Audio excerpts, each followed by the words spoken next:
Welcome. This video is a tutorial on how to use QuickStudio to generate broadband matching networks.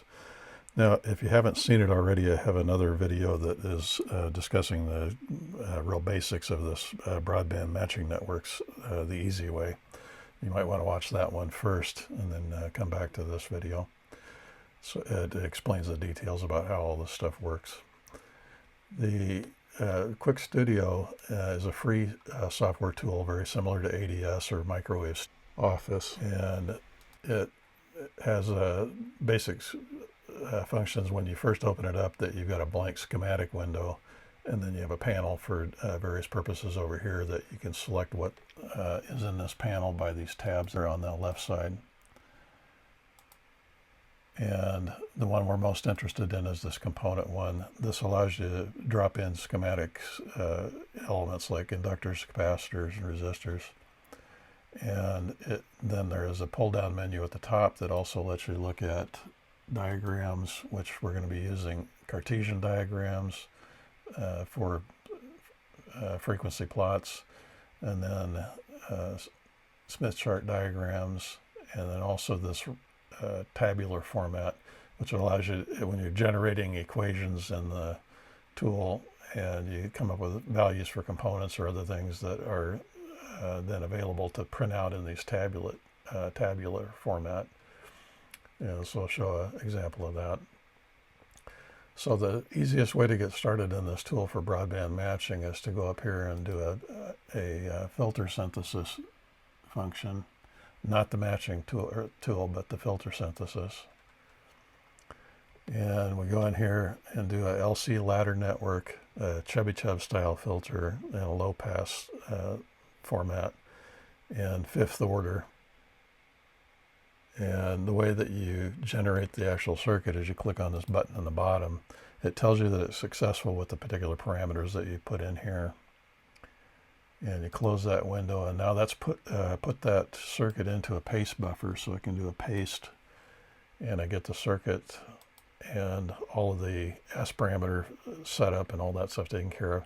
I see a ghost image here of pasting it a second time if you wanted to, but you hit escape to get out of that. Okay, now if I want to actually run the simulation of this filter, I go up here and click the simulation button up here. And it tells me that I need to save the file before I can simulate it. So it has somewhere to store things. So I'm just going to call that demo 1. And hit save. And now we get a plot showing the filter performance. And it goes all the way out to 15 gigahertz by default. So I'm going to go down here and change this back down to something like 4 gigahertz. I'm also going to increase this number of points it's going to calculate to smooth out the plots. And so now if I run simulate again, I get this plot. Now I tend to like to get a little more detail than this. You can click on the plot and then do edit properties and go into limits up here. Change it so that it has a manual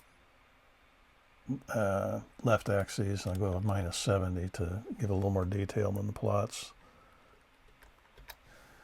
And steps of 10 dB, and then an upper limit of 5. Apply that. And that's already made those changes. We didn't have to do a resimulation of it. Now, to convert this to a broadband match, what we're going to do is first delete this extra capacitor I don't need for the broadband match. So I'm going to delete that and delete the connector there.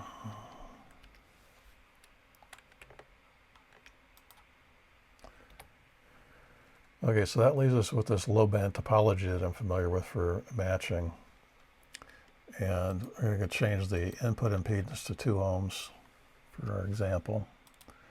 And with a 2 ohm to 50 ohm match, the capacitor over here needs to be in a ratio of 100 to 1 to the inductor. So we're first going to change the inductor to 1 nanohenry.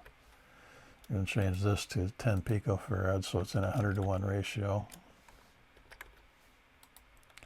I'm going to change this inductor to be, because of other work I've done in that other video, we know that that needs to be 5 nanohenry, and this capacitor needs to be 50 picofarad.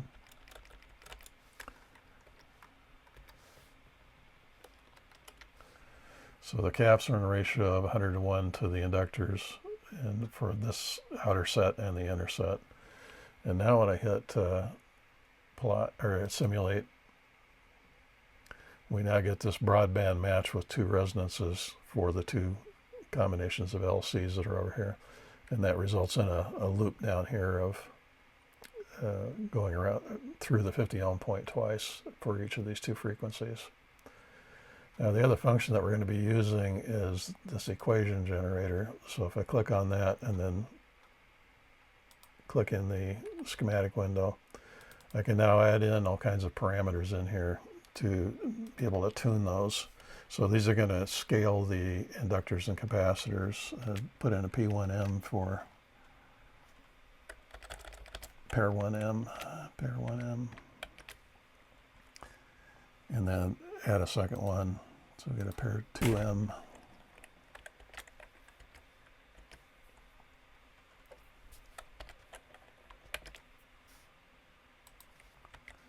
And then to be able to use this stuff in the diagrams, to be able to print out the values, we want to end up hitting this export button down here and make sure this says yes rather than no or GUI. You want that to be a export it yes. So that makes them available in the other parts of the simulation. And basically, if I have to run a simulation one more time to put those in a buffer that's available. And so I run the simulation that just duplicates what we already did, but it now has put those values into somewhere where I can get access to them. So I go up here to this tabular function, bring this down, and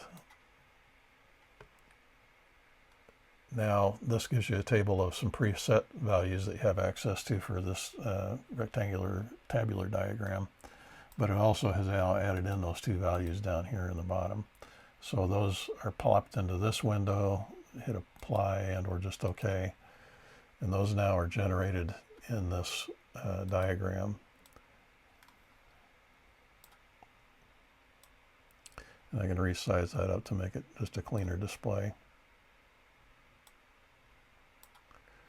So now if I go up and I tune those values, which this is the tuning button right beside the simulation button, and then I pick those 2 values, I get a tuning window up here. And they don't do anything right now, but I can change the values of them anyway. So we do that, and you see that the values have now updated down here. So we're going to use that to be able to output the component values as we scale everything. So that's the basics of how to use this tool. And we're going to go into more detail on the examples of the 2 and 3 resonator broadband matches using this tool. In this part of the video, what I want to do is go over a simple example of a 2 to 50 ohm match and demonstrate how the capacitors and inductors are related. And you can see the starting point here is just to set the inductor values equal to 1 nanohenry and the capacitors equal to 10 picofarads. And the trick here is understanding that this inductor is paired with this capacitor. This inductor is paired with this capacitor. And what I do then is create a tuning elements down here that have a center frequency adjustment and then a ratio of the first inductor to the second inductor to the first inductor. So if we go up here, I can select a tuning function and go down and select those 2 values. And now with these sliders, I can move these closer together. So if I end up moving the top one, and I do run into, in this tuning methodology within QuickStudio, I run into a limit here where I've hit the top end of the adjustable level. In QuickStudio, what you need to do is hit adopt, so you take on the current values, then increase the value that you want to tune, and that now drops the slider down so you've got more room to play with. So now I can go in here and push those over further and get it to trade off the bandwidth for the depth of the S11 trenches to wherever I want to compromise. And if you notice, as I do that, look at the Smith chart down here, you can see that I've created a loop down here, and as I separate those two peaks, that loop gets bigger. As I move the two peaks closer together, that loop gets smaller, and then, so it's always crossing over the 50 ohm point at two frequencies. And so now if I want to pick out for my purposes, I'm going to pick out an arbitrary value of minus 20 dB, so that that's good enough for the performance. And now I accept those values, I adopt them, and then close that out. And now I've got the new values up here, so my first inductor is still an nanohenry, second inductor is now 5 times that, and the capacitor is now in the approximately a 5 to 10 or 50 to 10 ratio.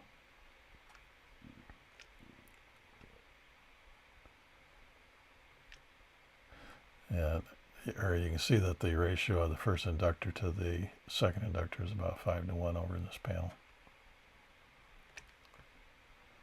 Okay, so that demonstrates a simple LC-LC match, so 2 inductors. And next we're going to talk about the way to handle harmonics. So I discussed this earlier, that these equations up here allow you to adjust the inductor in a shunt leg without affecting the main resonant frequency for the main match. And you can now adjust the position of the harmonic tuning element, which is basically this inductor down here, by adjusting the N value in these equations. So if I again do a tuning function up here, and I pick out my N value down here, that now becomes a tunable element that I can move that harmonic tuning element around without impacting the primary match. And so typically you'd be setting that for a second or third harmonic to try and drop for a power amplifier purposes. Okay, so again we can hit adopt. That sets the component values at the current tune level. Close that out.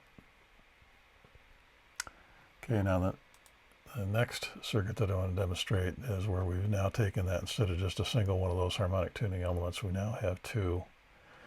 And again, I can go up here and set these tuning elements for the N1 and N2 now,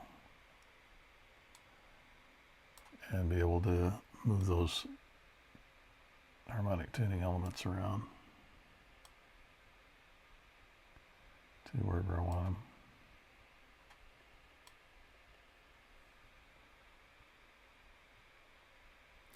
And these do have some interaction. You can see that affecting the primary match is now distorted a little bit. And in this case, we can also tune the inductor values. So the inductor L1 and L2, if I include those in tuning elements, I can now also move those around a bit to try and tune things up the way that I want. And if you notice here, you get a very flat bottom, really low profile, but it's at a trade-off of the bandwidth.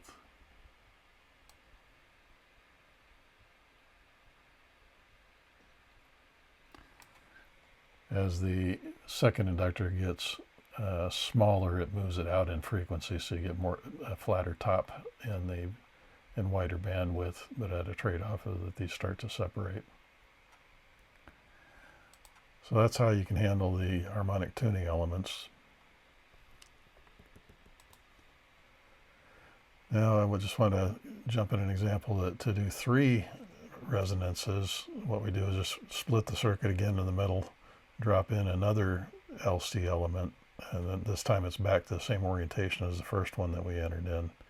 So we got the outer pair creating the lowest frequency, next pair in creates the medium frequency, and the center one creates the highest frequency. And there is some interaction in that, but for the most part you can tune these things up. So you can see an example here where these three separate resonances have all been pushed together to create a nice deep wide bandwidth. So that's creating a three resonant version of a wide bandwidth match. And again, in the case of the three resonant circuit, we can add in these harmonic tuning elements, creating three harmonic tuning elements over here, tune up the primary three resonances, and then tune in the harmonics wherever you need them. And in some cases, I may end up putting in an offset on some capacitors or things to try and make the resonances more sharp.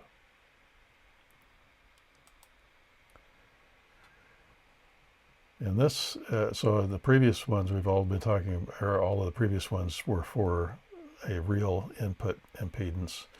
This is how you have to handle the complex input impedance in QuickStudio. So this is just a graphic showing from the forum for QuickStudio how to do a complex input impedance, and that it's not a built-in function. You have to jury rig it with a touchstone file. And it is a little bit tricky because usually you've got a real and imaginary part of the impedance, but in this touchstone file you're having to convert it to a polar format. It turns out there is a function in QuickStudio to do that. The ZTOR function in the diagram section of QuickStudio will allow you to put a diagram down here, and first you use a calculation to calculate the ZTOR value for the real and imaginary part in rectangular format. That then becomes available to print out in a what they call a diagram, a rectangular format diagram. That's how I'm doing the component values and in this case the impedance values. So this shows that the performance difference between a 2 ohm real is the top circuit up here. 2 ohm real and 2 ohm imaginary is the middle circuit, and 2 ohm real and 5 ohm imaginary is the last circuit. So this shows a comparison, and there's some distortion in it, but it's not too far off. See a little bit of difference in performance at the higher frequencies. And you see on the Smith chart they're all clustered together. If you really wanted to get into the details of it, you could do some compensation to move this loop down over top of the 50 ohm point, and that would make the performance of this last one a little bit better. So that's kind of a summary of how you get there in QuickStudio. It's actually quite a bit simpler to do it all graphically within the SimSmith program, and so I'll be going through that as well. I mentioned previously that the same logic using for matching networks, where the L's and C's are paired on the opposite ends of the circuit, that can also be applied to to filters that are 50 ohm to 50 ohm match. And so if we 50 times 50 is 2500. So if we set all of the inductors in this circuit to 2.5 nanohenries and all the capacitors to 1 picofarad, that's a 2500 to 1 ratio for all the L's to C's, then what we get is a low band matching network. And this is already tuned up, so I've got tuning values down here to scale each one of these 4 resonators. And so if I go to the tuning function up here, and you notice we actually have 1 resonance at 0 DC and 3 additional resonances, but those all become tunable just by scaling the inductor values and letting the capacitors track them. And so if I set up those tuning values down here, then I can move those resonances around And the nice part about this is that you aren't limited to keeping all of the values the same. If you care more about the frequencies right near the cutoff, you can push elements or push resonances closer or further away from that, combine them, so you can get them extremely close. So this now all becomes a tunable circuit. And you can also hit, if you mess up, you can hit reset on here and that will take it back to the original. So basically you can adjust these anywhere you want, where the typical equations used for filters kind of keep this uniform across the board for frequency for the losses. Okay, so that's a low band filter. So here we can do the same thing for a high band filter. So again, we've now got the capacitors in series and the inductors as shunt elements. And again, all the inductors are set to 2.5 nanohenries, the capacitors are set for 1 picofarad, and then these just become scaling values for the inductors, and to tune in the different resonances. So now if I go back up here and pick out my tuning function, go down here and pick all these resonator multipliers, I can now move all those resonances around.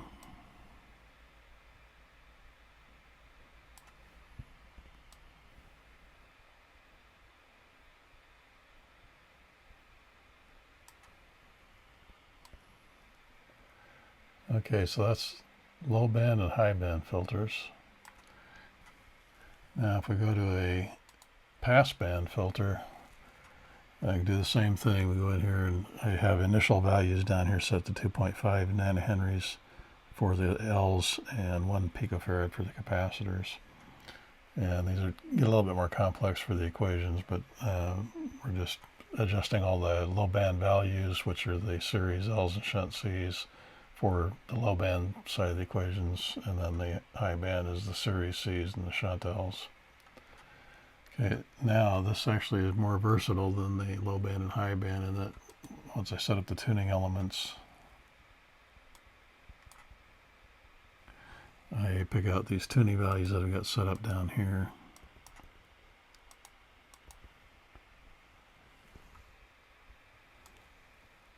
And we now have a tuner that will adjust the band width, so I can make the response narrower or broader in frequency. I can move the band up and down in frequency, and that's just scaling all the component values. And then these middle peaks, you can adjust the depth of those S11 peaks if you have a reason to. And that's in essence, that's looking more like the performance of a Butterworth filter. And then by tuning these two parameters in the middle, we can get broader or wider. You can adjust the depth of these S11 trenches by balancing those two different parameters. So I'm not going to cover all the details in this video about how all this works. Essentially it's just the symmetry within the filter, and you're trying to adjust all the low band side of it one way and the high band side of it another way. But I'll get into more detail in a separate video. And again, if I go back to reset, you can see that we can get really good performance out of this for the depth of the S11 response. So this concludes the training session for QuickStudio. And if you enjoyed this, please give it a like, and if you can, come back and leave a comment on how you were able to use the information.